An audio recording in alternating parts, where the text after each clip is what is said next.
that ditch right here. Styrofoam, a non-biodegradable disaster. See this cup right here? This is a cup that most of us probably use on a regular basis. It doesn't really look like it could cause very much harm, does it?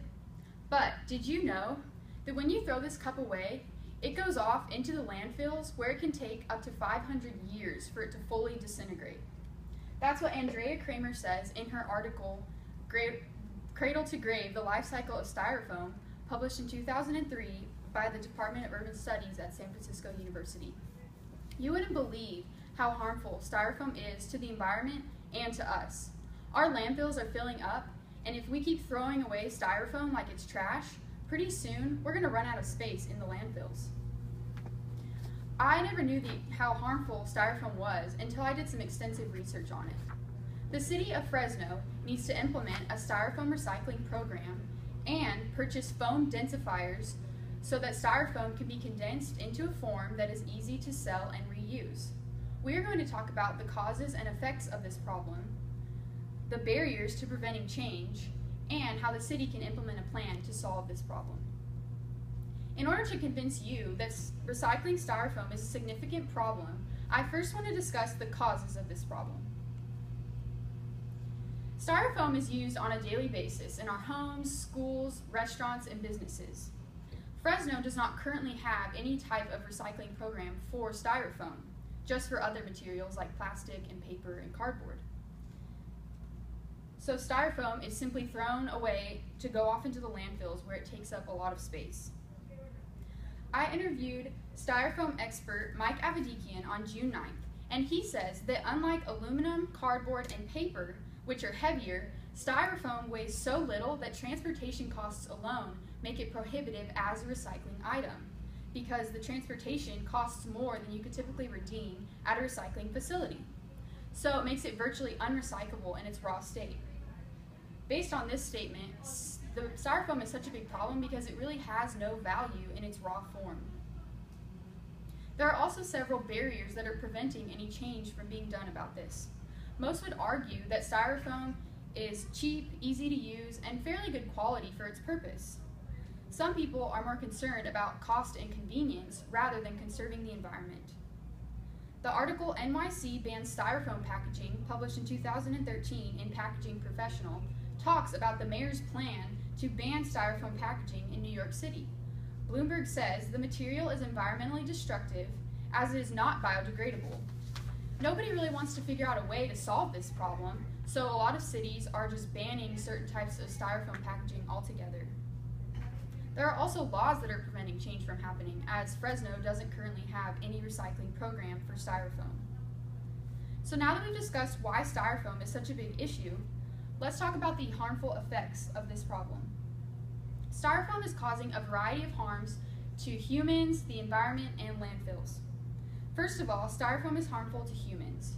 In the article, Foam Wasn't Built in a Day, published in 2014 in These Times, Molly Ginty says, "We have used so much styrofoam that it has leached into our soil and water, and virtually all of us have styrene, a key component of styrofoam, lurking in our body fat." Another article by Graca, Beldowska, Rezaian, and Zagrundo in Environmental Science and Research Pollution, entitled Styrofoam Debris as a Potential Carrier of Mercury Within Ecosystems, published in 2014, says, "There are possible interactions between styrofoam debris and mercury, a global-scale pollutant highly toxic to human health." So even using styrofoam is causing us harm, but there's even more harm being done when we don't dispose of this material properly. Styrofoam is also taking up space in the landfills and polluting the environment. Ginty says it takes so long for styrofoam to break down because it is not fully biodegradable and it piles up in landfills, which is why they are running out of space.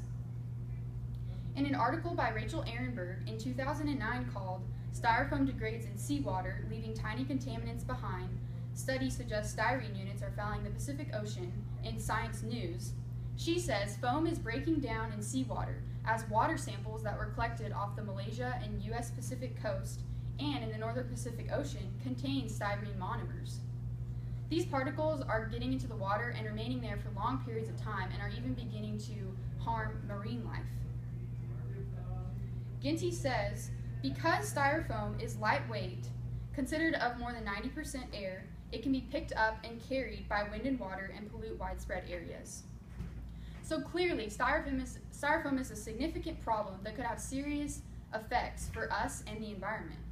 However, a relatively simple solution would solve this problem caused by styrofoam. A styrofoam recycling program should be implemented in the city, and the city should purchase a foam densifier so that styrofoam can be converted into a form that is easy to transport and reuse. The city would first allow citizens to throw styrofoam into the recycling bins. The styrofoam would be sorted with the rest of the recyclable materials, and the city would use the densifier to literally mush this foam into a form that can be used. Once the styrofoam is densified, the city can sell these blocks of foam to recyclers who can use them however they want.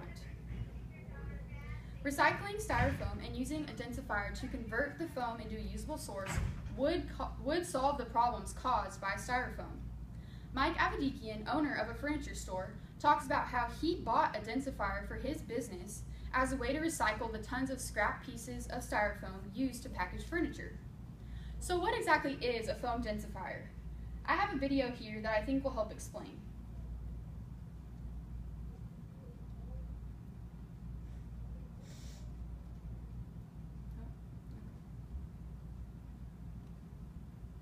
Sorry, one second.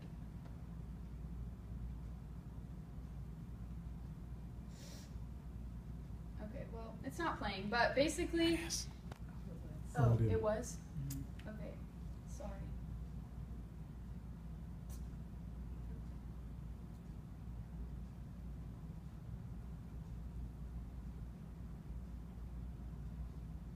Okay, so basically you load the styrofoam into the top of this machine and it oozes out this thick substance.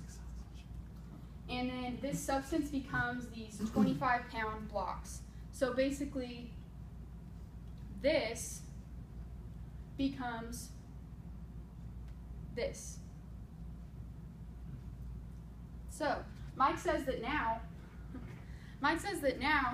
instead of throwing all the styrofoam into the landfills, he uses the densifier to convert the material and then sells the blocks to recyclers. Recycling styrofoam would be very easy to implement because there are already recycling bins around the city. Densifiers can be purchased from a company called Avant-Garde Innovative based in Houston, Texas. Their website says on the page entitled "Considering Recycling Foam, Plastic, or Cardboard, Consider It Done," our equipment features the smallest footprint with the highest output of any foam densifier on the market. The densifiers feature highly impressive volume reduction and can condense the three main types of foam into compact blocks that are easily stored, transported, and sold. In addition, these foam densifiers are not very expensive when talking about a city purchasing one.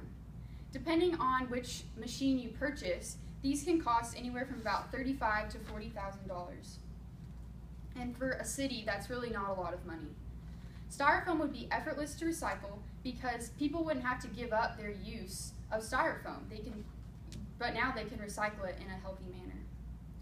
Recycling styrofoam and using a densifier would have additional advantages as well.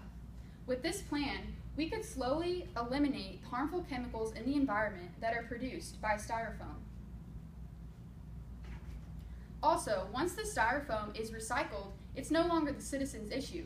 They did their part by recycling it, and they don't have to worry about how it gets reused. There are many advantages to this plan if only the city would take action. In conclusion, the city should allow styrofoam to be recycled and to purchase a foam densifier so that styrofoam can be recycled properly and stop causing so much pollution. But no problem this big can be solved without your help. There are federal laws in place that say we must reduce the amount of waste going into the landfills. We need to act quickly so that we can stop sending this harmful material into our environment. Implementing this plan would benefit the community and make the earth a better and safer place for future generations. So, how will you take action today to help stop the pollution of styrofoam?